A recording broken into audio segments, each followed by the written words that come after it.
Good morning, everybody. I wanted to come on here today and give you guys an update on everything that's been happening over the last 5 days or so. I apologize for not keeping you more updated, but I'm trying to muddle through this process in the best way that I can. And it's been very challenging. So it's something that I just have to work my way through. But hopefully you'll bear with me. When I disappear for a bit. Anyway, so I had an appointment with my GP last Friday.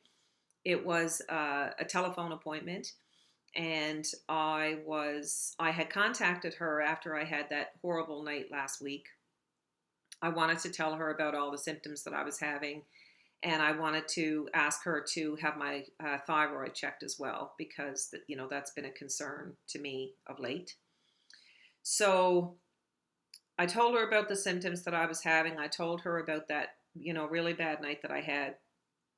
She did order some blood work. She's going to check my thyroid. And she's actually ordered an x-ray as well I think she's ordering the x-ray for my shoulder, but this is in relation to the pain that I've had in my upper arm. Thankfully, the pain in my upper arm hasn't been as bad lately. Um, I have been getting a few better nights sleep, and I've been giving myself a lot of room to rest, to sleep late in the day, to do things that I wouldn't normally allow myself to do, basically. So, I've been trying to be really mindful about taking care of myself and giving myself time to rest and recover. That may have cause the improvement in my arm. I'm not really sure, but she's ordering an x-ray anyways just to have that checked out. I did have my second appointment with the EAP therapist as well last week. And it was interesting because I actually didn't find the second meeting with her nearly as helpful as the first. So during the first session, I got to express a lot about, things that were going on. Um, I I was able to offload a lot of, issues that I've been having and, things that have been and going on with me for a long time.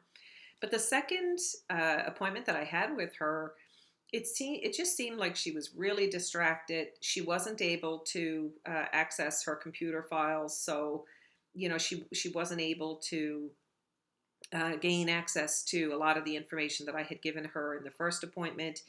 So she ended up, asking a lot of the same questions over again.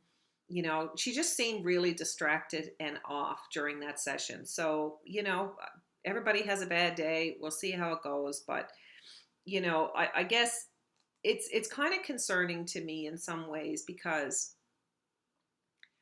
as I'm going through this process and I'm seeing just how important it is for people to access the services and the support that they need when they need it. Because the truth of the matter is, it takes so much to get to the point where you are recognizing what's going on with you. You get to a level of acceptance with that. And, you come, hopefully you come to the point where you're, eventually ready to ask for help. And it just seems like it takes so much to get to that point that it's critically important that the services and the support be there when you need it. And I mean, things like the channel warm line and all that stuff. I mean, those are wonderful additions because when you need somebody in the moment, it's great to have those things there. But in terms of the recovery process, my experience so far is that it's a bit of a challenging thing to get the support that you need when you need it. Another interesting point, when I had first contacted my GP back in early February and told her everything that was going on, I actually asked her then to refer me for some counseling. And she did that at that time. And since that, I've actually taken some action of my own and reached out to the navigator for the mental health and addictions program.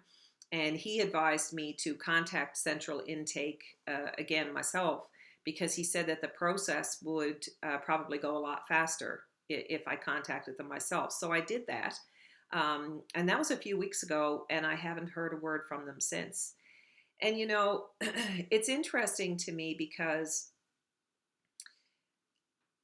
it's hard to understand if you haven't been through anything like this, or if you've never suffered with any kind of mental health issues. But the response that you get, I know it's come a ways, and I'm not trying to be negative or anything. I'm just wanting to share what my actual experience has been, because I've heard this time and time again, and it's very true. So when you go to seek help, it's very easy to go to a doctor or a hospital when you have something wrong with you that people can see. So if you have a broken leg, if you have, something that they can look at an X-ray and see, with their own eyes what the problem is, then and they know what the course of action is to fix it.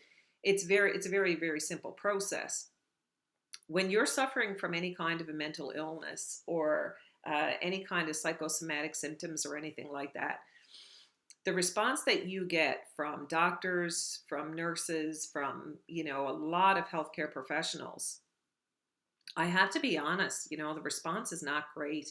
And you can tell, like, especially somebody my age, like, I mean, I've been around the block a lot, and you can tell when people are um, you know either being condescending, or they're, those situations where somebody is just kind of playing along because they're just going through the motions. They don't really get it.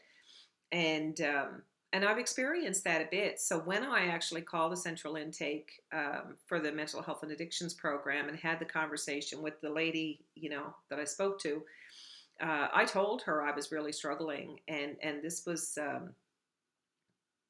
I think it was at least a couple of weeks ago now, and I haven't heard a word. I haven't heard a word from Eastern Health. So, between the doctor's referral and my own self referral, I haven't heard a word back. So, it's interesting, and the reason why it concerns me is because, like I said, it takes so much to get to the point where you're ready to seek help. When you get to that point, quite often you're at a really bad place. You need a lot of support and a lot of assistance. And it's just been interesting to me to see the hurdles that exist, because it's a lot easier for somebody like me, I think, who has, like, I have a lot of tools and knowledge at my disposal that's helping me get through this process. And I can't imagine where I would be if I didn't have those things. So, it concerns me, for those people out there who don't have the knowledge and the experience and everything and the tools that I have. Anybody going through this without those things, I just can't imagine how difficult it must be.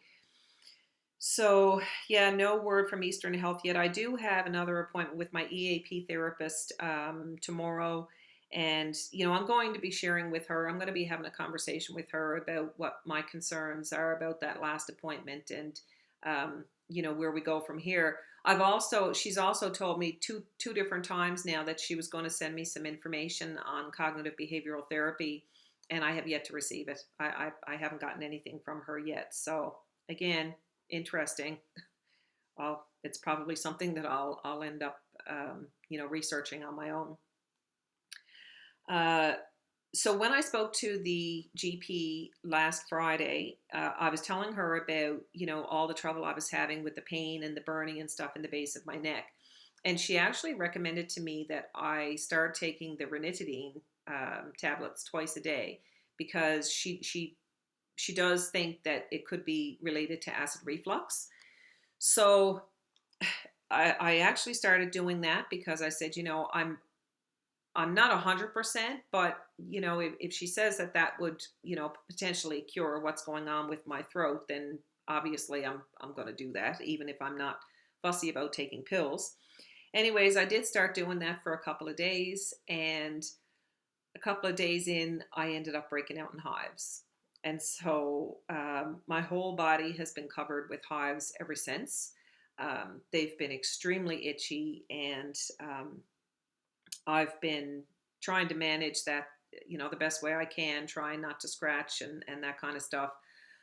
I actually ended up calling the health line the other day, the 811 number, because I wanted to make sure I was going to see my mom because I haven't seen her in I don't know how long. I'd say it's a month. It's been probably a month and a half.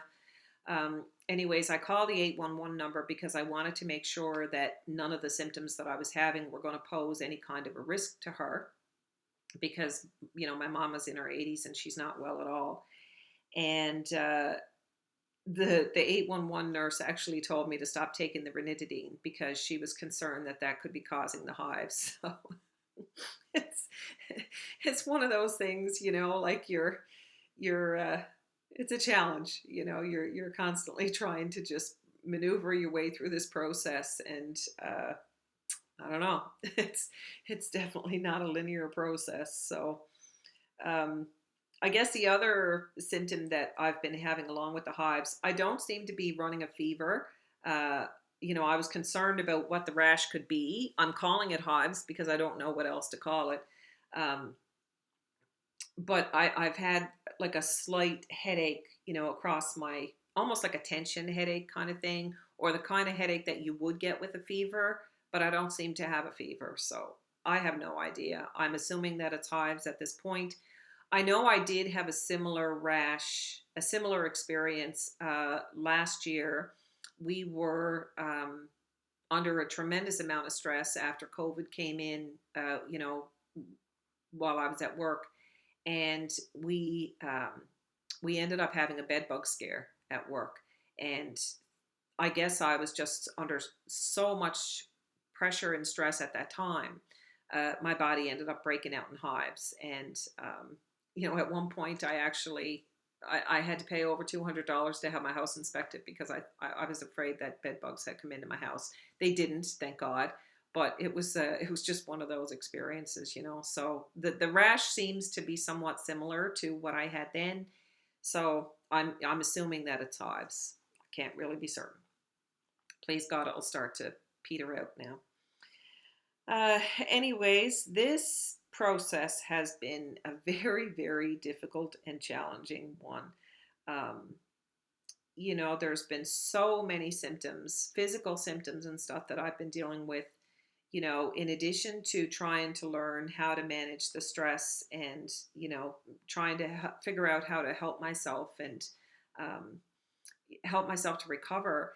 And it's crazy how much onus is on the individual to, this is all on us, like as we go through this process, you have to play such, not just an active role, but you have to play the lead role in your own recovery.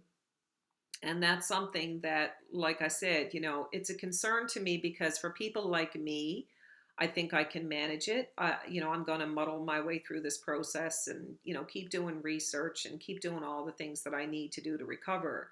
But there's a lot of people out there who don't have that ability. And, um, you know, it's, it's been fascinating. So I've had, like I said, I've been allowing myself a lot of rest, drinking lots of water, and really trying to, do what I can to stay as stress free as possible. Like I said, learning new ways to cope with stress and that kind of stuff. Exercising when I can, and as much as I love the whole exercise piece, and I really promote that. Um, I'm being careful about pushing myself when I don't feel up to doing it. And I think that that's part of the self care process that I'm trying to learn how to do. And that's interesting too, because I've had a lot of doctors and stuff say to me, oh, well, you just got to push through. And I think you got to be so careful about issuing that advice to people because, especially as women, we have a tendency to push through a lot of stuff that we shouldn't. And, I think when you tell people, I remember back a few years ago when I was reporting to my GP that I was having a lot of chest pain. And I ended up finding out that I had no iron in my body, and I was still trying to run and exercise. And I remember my GP saying to me at one point, you just got to push through the pain. And looking back now, at the fact that I had no iron in my body and she was my GP, and I was trying to express to her, I mean, I actually ended up in emerge a couple of times. The pain in my chest was so bad. And she was trying to tell me to push through it. So I just think we have to be really careful about what we're, telling people in terms of not listening to their own body. And I recommend that for all of you. Like, anybody listening, when your body starts trying to tell you something, it's really, really important that you pay attention and you stop and you take a moment to try to figure out what's going on. Because if you don't listen to those signals when your body is giving them to you, let me tell you, it's a big mistake. You don't know what you could be facing down the road. It's really important. Um, so I've been learning a lot about stress and the impacts on the body.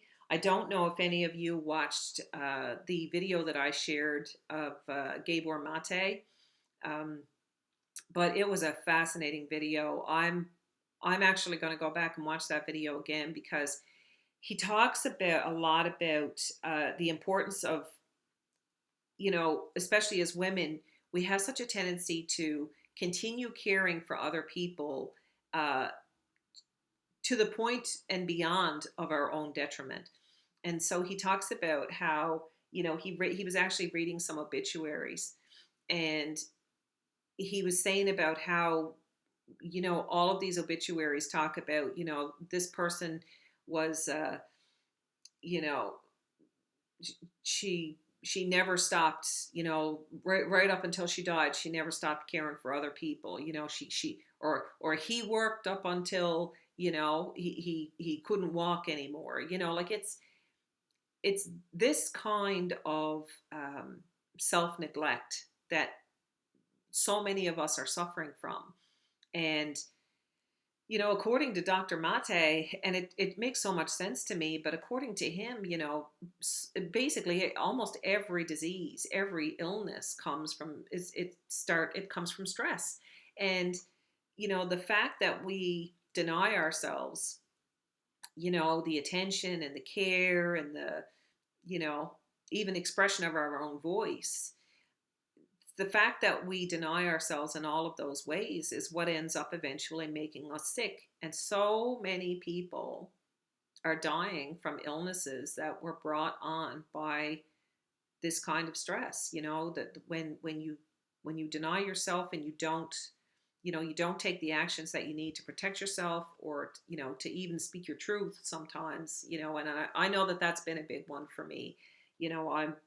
I look back at my life and I think about all the times when, I felt, that there was an injustice done, or, I saw something that I didn't agree with or whatever. And I just, you know, you, I just didn't speak my truth. And I think that that's come back to haunt me in a lot of ways. And, it's obviously something that I'm going to be trying to focus on and change for the future.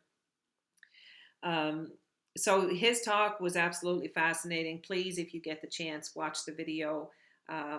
Especially if you're in any kind of a caregiving role or anything like that. Teachers, you name it. It's really important to watch that and educate yourself on, what the reality is in terms of what we're doing to ourselves. So, that's about it for now. I do have some other stuff that I would like to share. I think I'm going to do another video after this one just to talk about some of the other things that I've been, witnessing and want information that I've been wanting to share as I go through this. So thanks for watching, and I'll try to keep you updated again within another day or two, and let you know how that next EAP session goes. Anyways, thanks for tuning in. Hope you enjoy the sunshine today and have a great day. Thanks. Bye for now.